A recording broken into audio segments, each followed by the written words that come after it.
తాము అధికారంలో ఉండగా అమలు చేసిన పథకాలు అన్నిటినీ చంద్రబాబు రద్దు చేశారని జగన్ విమర్శించారు. మా పాలనలో 3.31 లక్షల కోట్లు అప్పు చేస్తే అందులో డీబీటీ ద్వారా 2.73 లక్షల కోట్లు ప్రజలకే ఇచ్చాం. ఈ రెండేళ్లలో చేసిన 3.52 లక్షల కోట్ల అప్పులు ఎవరి జేబుల్లోకి వెళ్లాయి? చంద్రబాబు పాలన అంతా దోచుకో పంచుకో తినుకో. వచ్చే ఏడాది నుంచి పాదయాత్ర మొదలు పెడతా అని అన్నారు. జూన్ 2024 నుంచి మీ ప్రతి ఇంటికి ఇవన్నీ వస్తాయి అని చెప్పి ఏకంగా బాండ్లు ఇచ్చినారు. అలాంటి బాండ్లు ఇచ్చి సూపర్ 6లు సూపర్ 7లు అని చెప్పి ఇవాళ అవన్నీ కూడా పూర్తిగా మోసాలుగానే మిగిలిపోయిన పరిస్థితుల మధ్య ఈరోజు మనం చంద్రబాబు నాయుడు గారి పరిపాలనలో మనం చూస్తూ ఉన్నాం. మేనిఫెస్టో అన్నది మన హయాంలో మేనిఫెస్టో అన్నది ఒక భగవద్గీత కిందనో ఒక బైబిల్ కిందనో ఒక ఖురాన్ కిందనో భావిస్తూ 99% హామీలు నెరవేర్చినాము అని చెప్పి ప్రజల దగ్గరికి గర్వంగా తలెత్తుకొని చెప్పిన పరిస్థితి మన పార్టీ మన హయాంలో జరిగితే ఈరోజు మేనిఫెస్టో అన్నది చెత్తబుట్టలో పడేసిన పరిస్థితులు మళ్ళీ ఈరోజు చూస్తూ ఉన్నాం. కేవలం మారిందల్లా ఒక జగనే. జగన్ ఉన్నప్పుడు పరిస్థితి ఏమిటి, జగన్ లేకపోతే పరిస్థితి ఏమిటి అన్నది మాత్రమే తేడా. గమనించినట్లయితే ఈరోజు పరిస్థితి ఏమిటి అని అంటే, గతంలో చంద్రబాబు నాయుడు గారు చెప్పినట్టుగా జగన్ ఇచ్చేటివన్నింటినీ ఇస్తాను, జగన్ ఇచ్చేటివే కాకుండా అంతకు మించి సూపర్ 6లు సూపర్ 7లు ఇస్తానని చెప్పిన పెద్ద మనిషి ఈరోజు పరిస్థితి ఏమిటి అని అంటే, బిర్యానీ పెట్టలేదు ఎలాగూ, ఉన్న పలావ్ కూడా పోయింది అని చెప్పి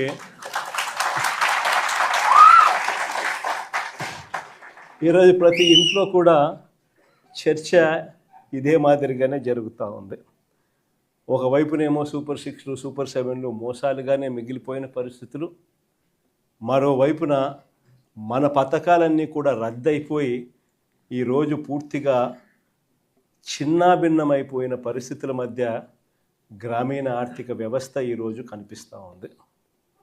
విద్య, వైద్యం, వ్యవసాయం, సుపరిపాలన, లా అండ్ ఆర్డర్, సంక్షేమం, అభివృద్ధి ఇవన్నీ కూడా ఈరోజు తిరోగమనంలోనే కనిపిస్తూ ఉన్నాయి. ఎక్కడా కూడా ఫలాని మంచి చేశాము అని చెప్పే పరిస్థితి పోయి ఈరోజు ఎక్కడ చూసినా కూడా తిరోగమనమే కనిపిస్తుంది. ఇంకో ఆశ్చర్యకరమైన విషయం ఏమిటో తెలుసా?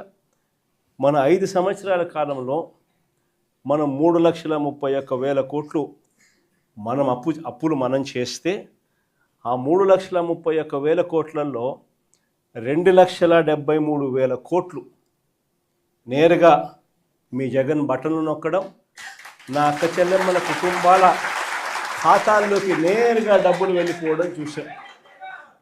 ఆ 2,73,000 కోట్లు ఎవరి అకౌంట్లలోకి పోయాయి, వారి ఆధార్ నెంబర్లు ఏమిటి అని కూడా మనం ఇవ్వగలుగుతాం. అంతగా మనం 3,31,000 కోట్లు అప్పు తెస్తే 2,73,000 కోట్లకు ఈ మాదిరిగా మనం జమా ఖర్చు కూడా ఇవ్వగలుగుతాం ఆధార్ నెంబర్లతో సహా. కానీ ఇదే చంద్రబాబు నాయుడు గారు ఈ 2 సంవత్సరాలు తిరక్క మునిపి మనం 5 ఏళ్లలో 3,31,000 కోట్లు అప్పు చేస్తే, ఈయన 2 సంవత్సరాలు తిరక్క తలికే 3,52,000 కోట్లు తాను చేసిన గ్రాస్ అప్పులు, తాను చేసిన కమిటెడ్ అప్పులు ఏకంగా 3,52,000 కోట్లు దాటాయి.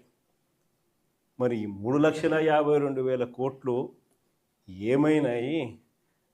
ప్రజలకు ఎందుకు బటన్లు లేవు? ప్రజల ఖాతాల్లోకి ఎందుకు రావడం లేదు? ఈ డబ్బంతా ఎక్కడికి పోతా ఉంది? ఎవరి జోబీల్లోకి డబ్బంతా పోతా ఉంది అన్నది ఈరోజు ప్రతి ఇంట్లో కూడా చర్చనీయాంశమే. ఆశ్చర్యం కలిగించే విషయాలు ఇవన్నీ. మన హయాంలో మనం ఎలా చేయగలిగాము, జగన్ హయాంలో జగన్ ఎలా చేయగలిగాడు, జగన్ వెళ్ళిన తర్వాత చంద్రబాబు నాయుడు ఎందుకు చేయలేకపోతా ఉన్నాడు అన్నది ఈరోజు ప్రతి ఇంట్లో కూడా చర్చ జరుగుతూ ఉంది. ఎందుకో తెలుసా? జగన్ చేయగలిగాడు, చంద్రబాబు నాయుడు ఎందుకు చేయలేకపోతా ఉన్నాడు?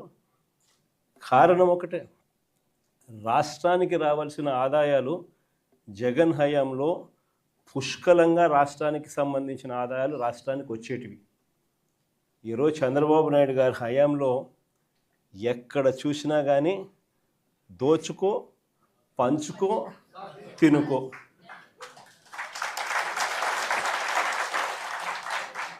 రాష్ట్రానికి సంబంధించిన ఆదాయాలు రాష్ట్రానికి వచ్చే పరిస్థితే లేదు.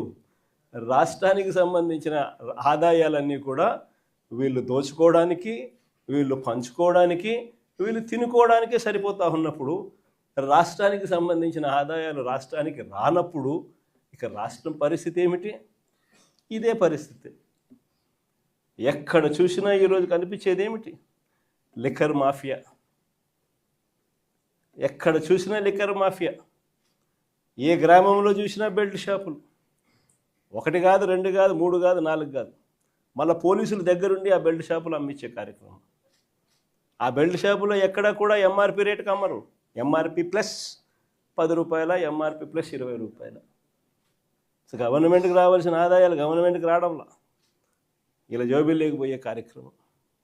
అక్కడి నుంచి మొదలు పెడితే ఇసుక, మట్టి, సిలికా, క్వాడ్సు, లాటరైటు, గ్రెనైటు, చివరికి చికెన్ అమ్మాలన్నా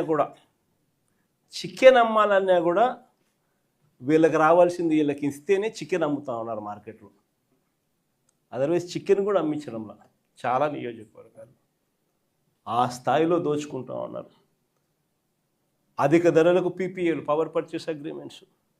మన హయాంలో మన ₹2.49 రైతులకు మరో 25-30 సంవత్సరాల పాటు ఉచిత కరెంట్ అన్నది రైతులకు ఒక హక్కుగా, రాష్ట్ర ప్రభుత్వం మీద భారం పడకుండా రైతులకు ఒక హక్కుగా అందించాలన్న ఆరాటంతో ₹2.49 మనం పీపీఏలు చేస్తే ఆ రోజు నానా యాగి చేసిన వీళ్ళు ఈరోజు ₹4.60 పీపీఏ చేస్తూ ఉన్నారు.